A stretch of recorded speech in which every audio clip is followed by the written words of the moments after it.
ځوانانو دا عذر مو والله که الله قبول کړي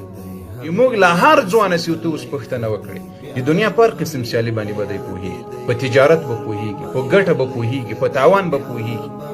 لیکن کله چې خبره د قرآن خواته راسي د دین او د شریعت خواته راسي بیا به وایي قاري صاحب زه مسافر وم ټول عمر مې مسافري کې تېر کړی یوازې همدا خبره درته کوي زه ولا مسافر وم زه ولا مسافر یم په کوچنیوالي کې مې قاري صاحب مسافري شروع کړ نو په دا مسافري کې دې څه شي کول پردی ژبه دې زده کوله که دې نه زده کول پردی کاروبار دې زده کول که دې نه زده کول پردی تجارت دې زده کول که دې نه زده کول د نس مړېدل دې زده کول که دې نه زده کول د نس ساتل دې زده کول که دې نه زده کول د اولاد ساتل دې زده کول که دې نه زده کول د پیسو ګټل دې زده کول که دې نه زده کول نو د الله دین ته دې ولې دونه په بې مسؤلیته سترګه کتلې دي چې الله د دې دین دی او د دې عبادت دپاره پیدا کړی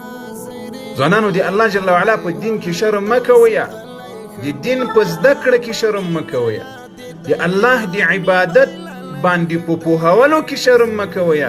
کنې په ورځ د قیامت به د رب په مخ کې شرمنده ولاړ یاست خدای ناخواسته